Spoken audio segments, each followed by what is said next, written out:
who took the shot probably saw him for the first time about a split second before he pulled the trigger. Is that? That's my assessment, Senator.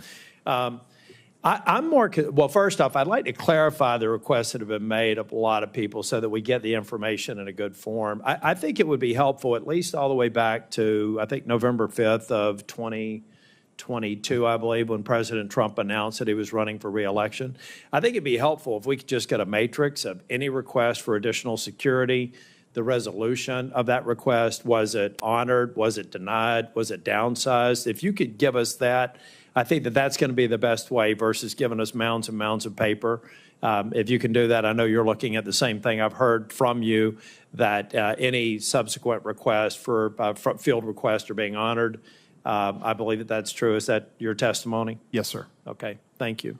I'm more worried about the 24 to 30 seconds between the time I believe local law enforcement officer was hoisted on the shoulders of another police officer, saw a person armed less than 200 yards away from the president, who I believe jumped down. What happened in those 24 or 30 seconds? I mean, obviously there's no such thing as a panic button. You know, the first thing you'd think is you had panic, you cover the president, get him off stage. None of that happened. What happened? Is it just did I hear a text message?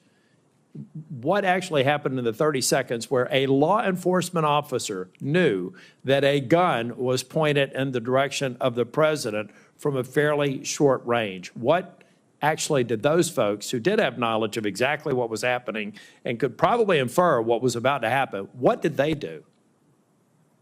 And Mr. Abate or Mr. Rowe, either one, based on your interviews.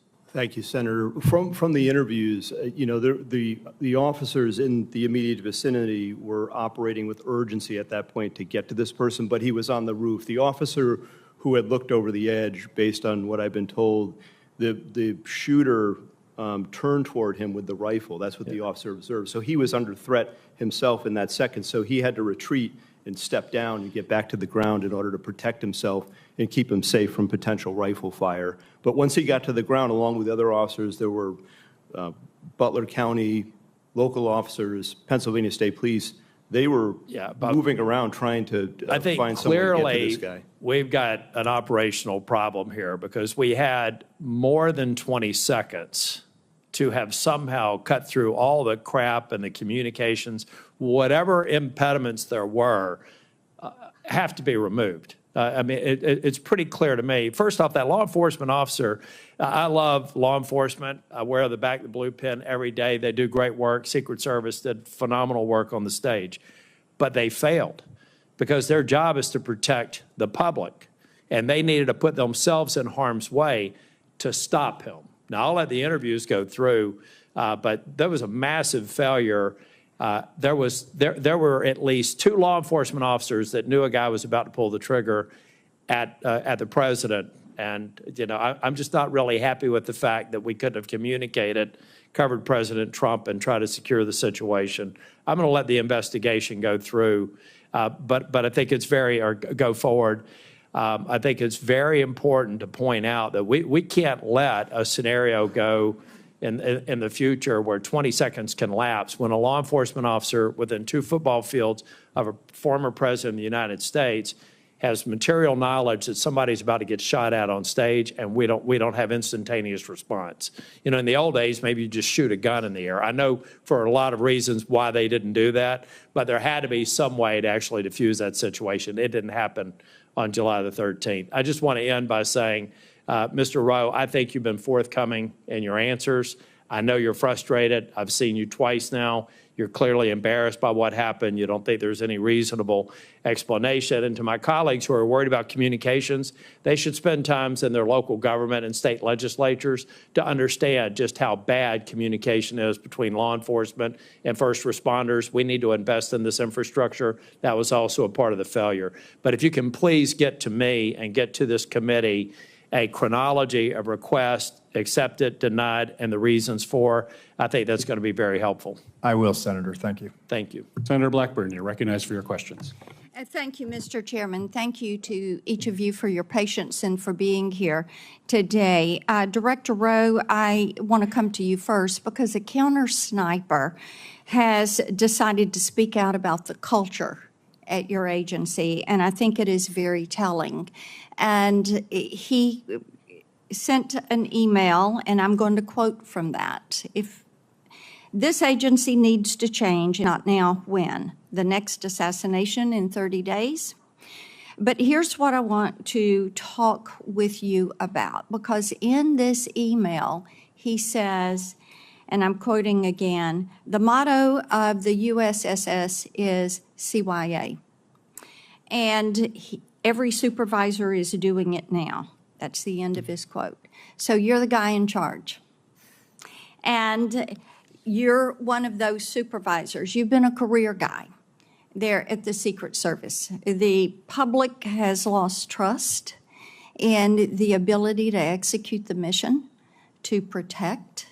And I want to know how you feel about the fact that employees in your agency are worried about covering their behind and not worried about protecting a former president.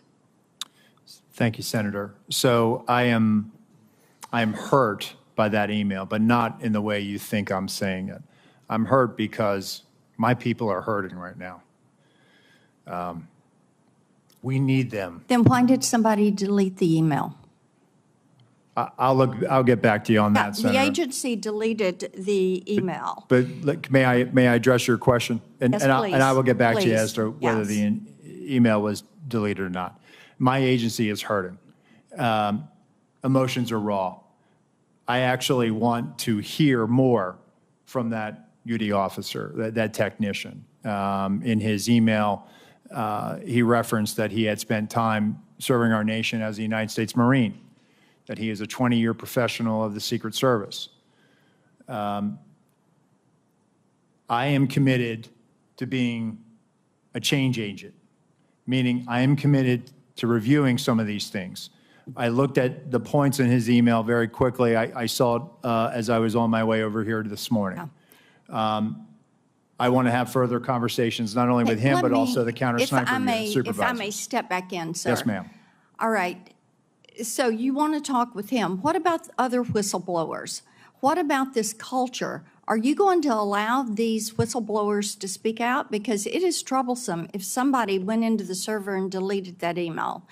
I would hope you will get to the bottom of that and be able to provide some answers.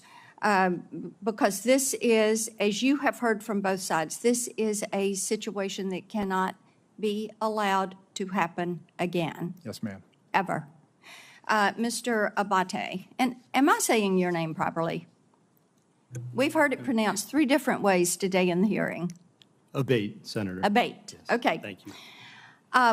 You had mentioned a social media account that espoused anti-immigrant, anti-Semitic views, but you did not say what platform that was on and what the username was.